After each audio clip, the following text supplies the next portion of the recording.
Hello student, PMK bye study classes में आप सभी का स्वागत है। इस क्लास में हम लेकर आए हैं क्लास 10th के विद्यार्थी के लिए मैथ का जो कि चैप्टर है दो चर वाली रैखिक समीकरण। दो चर वाली रैखिक समीकरण में आप लोग का प्रश्न वाली 3.3, आप लोग के 3.3 में डाउट प्रश्न था, उसमें से हम 2 को करवा चुके थे। एनसीईआरटी बुक एनसीईआरटी इसमें से चुप रहो। आप लोग के प्रश्न वाली जिस टाइम करवा दिए था, आप लोग के लिए प्रश्न संख्या दूसरा का सॉल्यूशन करवाया, ऑलरेडी अपलोड वीडियो है, और उसके बाद चौथा करवा चुके हैं। इसमें से और बन जाएगा। तब देखिए प्रश्न वाले 3.3 के दूसरा बताते हैं। प्रश्न संख्या 2, दूसरा प्रश्न संख्या, पहला का सब बता चुके थे। यानी पहला में क्या प्रश्न है? टोटल 6 प्रश्न है, और 6 किस विधि से हल करना है? प्रतिस्थापन विधि से हल कीजिए। दूसरा प्रश्न आप लोग के लिए है 2x + 3y = 11। कॉन्सेप्ट को समझिएगा। दूसरा प्रश्न है 2x + 3y = 11 और 2x - 4y = 24 को हल कीजिए।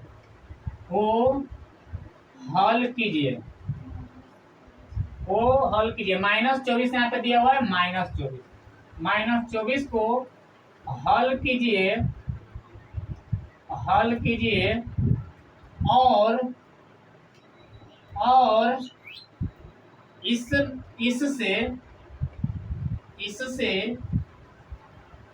m का वह मान ज्ञात कीजिए। इससे m का वह मान ज्ञात कीजिए। m का वह मान ज्ञात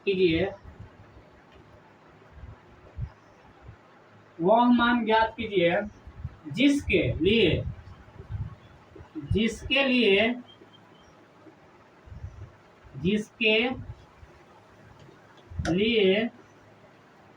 y बराबर mx + 3 हो। mx प्लस क्या हो? 3 हो। तो देखिए इस तरह का प्रश्न जो है ना एग्जाम में पूछता है। उसी तरह से देखिए तीसरा प्रश्न है। तीसरा में आप लोग के टोटल प्रश्नों की संख्या 6 है। तो ये प्रश्न वाले 3.3 के दूसरा प्रश्न है। आप एनसीईआरटी का बुक खोलिएगा, उसमें निकालिएगा प्रश्नावली 3.3। इसमें दूसरा प्रश्न थोड़ा सा अच्छा तरीका से समझिएगा। इसमें दो समीकरण दिया हुआ है। कितना समीकरण दिया हुआ है? 2 समीकरण। इसमें पहला समीकरण है 2x + 3y = 11 और दूसरा समीकरण है 2x - 4y = -24 है। यहाँ पे क्या है? -24 है। अगर आप लोग थोड़ा सा दिमाग आप लोग का स्ट्रांग है, यानी कि अच्छा काम करता है, कैलकुलेशन स्ट्रांग है, ये प्रश्न को आप लोग अपने से सोल्व कर सकते हैं। इसमें हमको y देखिए, इनमें m का मान निकालना है ना। तो m का मान कब निकलेगा? जब हमको x का मान पता रहेगा और y का मान पता रहेगा, y और x का मान पता रहेगा, तो देखिए m का मान निकल जाएगा। समझ गए ना? तो y का मान निकालना है और x का मान निकालना है। अब यहाँ पे साफ साफ प्रश्न ने कह दिया है कि इन दोनों समीकरण को हल कीजिए। अब कोई एक विधि से हल कीजिए। इन दोनों समीकरण में से कोई एक विधि से क्या करिए? हल करिए। तो चलिए यहाँ पे हम हल करते हैं, ध्यान से समझिएगा।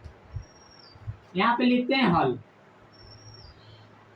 लिखिएगा।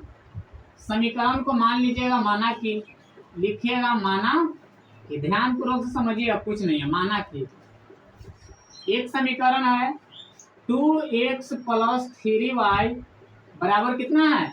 11 है। और दूसरा इसको मानिएगा समीकरण 1। एक और समीकरण है 2x - 4y = -24। समीकरण कितना है? 2। समीकरण 2। 24। अब ध्यान दीजिएगा, पहला समीकरण दूसरा समीकरण और यहाँ पे लिख दिया है कि हल कीजिए, तो इसको हल कर दीजिए। तो कोई एक समीकरण से चलते हैं, आइए ना प्रतिस्थापन विधि से। तो लिखिएगा समीकरण 1 से, समीकरण 1 से, समीकरण 1 से चलिए लिखिए 2x + 3y बराबर 11। इसमें प्रतिस्थापन विधि क्या कहता है, कोई एक का बराबर करिए। तो इसमें निकालिए 2x बराबर 11 माइनस 3y और x बराबर क्या हो जाएगा 11 माइनस 3y बटे 2। इसको क्या मानिएगा समीकरण थर्ड, इसको क्या मान लीजिएगा समीकरण थर्ड मानिए। प्रतिस्थापन विधि से हम बना रहे हैं, कोई एक विधि से हल कर लीजिएगा। और ध्यान दीजिएगा समीकरण 1 से चले हैं ना, समीकरण कौन से चले 1 से चले हैं। तो इस जो x का मान निकला ना उस समीकरण 1 में नहीं दीजिएगा, समीकरण किसमें देंगे 2 में देंगे। तो यहाँ पे लिख दीजिएगा कि x का मान समीकरण 2 में रखने पर x का मान समीकरण 2 में रखने पर, समीकरण 2 में रखने पर।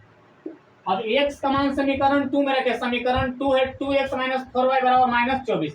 यहाँ पे लिख दीजिए 2x माइनस 4y बराबर माइनस 24 है। अब हमको x का मान पुट करना है, कितना यहाँ पे बगल में लिख लीजिए। हमको x का मान पुट करना है, x बराबर 11 माइनस 3y अपॉन 2, ये x का मान पुट करना है।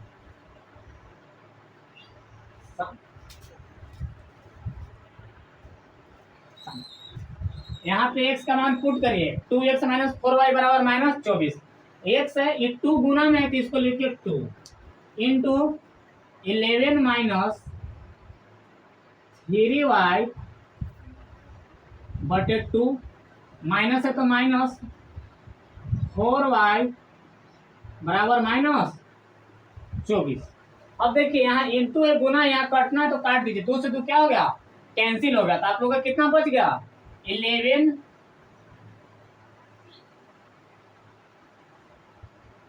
आप लोग को बच गया 11 माइनस 3y बराबर 11 minus 3y minus 4y, minus 4y बराबर माइनस 24।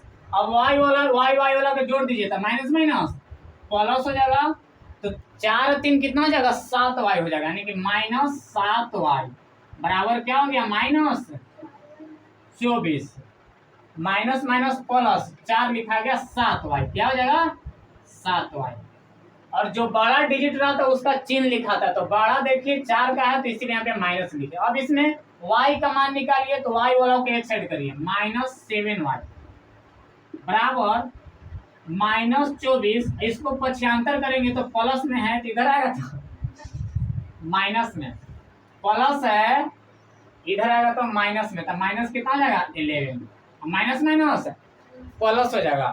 तो माइनस 7y बराबर, इसको जोड़िए 4 1 5 हो जाएगा और 2 1 3 हो जाएगा।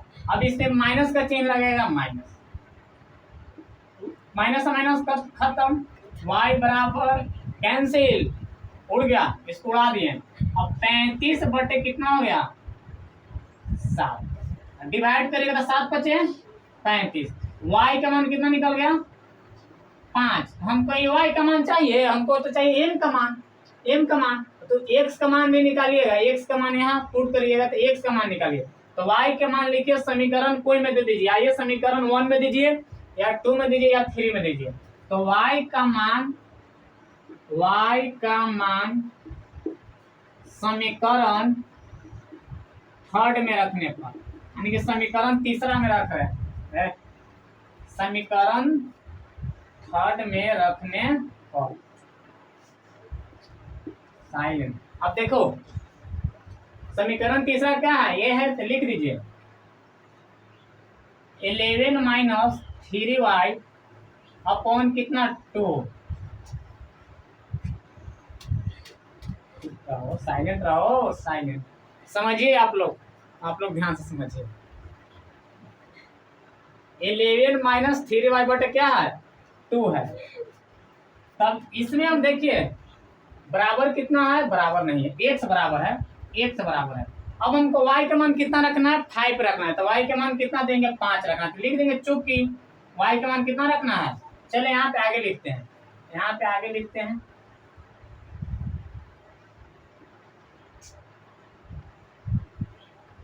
देखिए y के मान को कितना रखना है 5 रखना है, तो y के मान यहाँ पे पुट करिएगा तो x का मान निकल जाएगा। तो पुट करिए x बराबर 11 माइनस 3, y का मान देना है 5, तो 3 गुने 5 और बटे कितना हो गया 2। इसको कैलकुलेशन करिएगा तो 11 माइनस 5 तिहाई 15, कितना हो गया 15 बटे कितना हो गया 2। x बराबर घटाइएगा तो कितना आ गया माइनस 4 बटे 2, 2 से 2 कट यानी कि 2 दूनी 4 यानी कितना हो गया x बराबर -2। अब हमको x का मान निकाल दीजिएगा, अतः लिख दीजिएगा यहाँ पे, अतः x बराबर कितना निकला x बराबर -2 और y के मान -5 है, y के मान 5। अब यहाँ से ध्यान पूर्वक सब देखिएगा, x का मान y का मान पूछा है आप लोग का बुक में आंसर x का मान y का मान नहीं देगा, आप लोग किसका मान पूछा है m का मान पूछा है। तो अब देखिए m जिसके लिए y बराबर mx प्लस 3 हो, प्रश्न से क्या लिखेगा, प्रश्न से क्या पूछा है y बराबर mx प्लस 3 ये पूछा नहीं, m का मान पूछा है, इसीलिए तो x का मान निकाल दें और x का मान y का मान निकाल दीजिए। अब x का मान निकला तो यहाँ पुट करिए y का मान यहाँ पुट करिए, x का मान यहाँ पुट करिएगा, कैलकुलेशन करिएगा, m का मान निकल जाएगा। चलिए बताइए y का मान कितना है 5 है, तो 5 लिख दिए बराबर, y के मान 5 है तो 5 दे दिए बराबर, m का मान दिया है, m का मान निकालना है m, x का मान कितना है -2, तो x का मान कितना देंगे -2। अब प्लस कितना है 3 है, कितना 3 है। अब 5 बराबर -2m, अब प्लस क्या हो गया 3, m का मान निकालना है, तो m वाला को एक साइड कर दीजिए, बिना m वाला को एक साइड कर दीजिए। तब ध्यान दीजिए ये माइनस में इसको यही साइड रखने दीजिए, इसको इधर लेके आइए, तो ये 1 5 अब प्लस में है ना, इधर आएगा तो -3 बराबर -2m। अब उसके बाद 5 में से 3 गया 2 बराबर -2m, m का मान निकालिएगा तो कितना हो जाएगा -1, कट गया तो -1, m का मान क्या हो जाएगा -1 हो गया। अब इसको बाटा में लेके जाइएगा इस तरह से, देखिए इसको घटाएं तो 2 आ गया और बराबर -2m। अब हमको m का मान चाहिए ना, तो m बराबर -2 बटे तो काटिएगा तो कितना हो जाएगा m के मान -1। आप देख सकते हैं आंसर m का मान क्या होगा -1 होगा। तो इस प्रश्न को आप देखिए, इसको दोनों को सोल्व करिएगा, x y का मान निकालिएगा। अब उसके बाद क्या करिएगा, जो x y का मान निकलेगा ना इस समीकरण यहाँ पे पुट करिएगा, m का मान निकल जाएगा, समझ गए ना।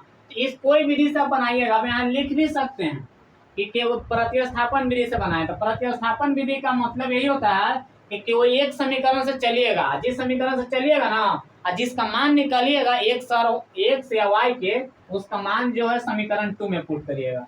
इसका आंसर क्या हो जाएगा m बराबर -1। ये है प्रश्न नंबर 3.3 के दूसरा प्रश्न। ठीक है, तो अब मिलेंगे अगले वीडियो में, तब तक अच्छे से मन लगाकर पढ़ाई लिखाई करिए। जय हिंद, जय Bharat, thank you, all the best.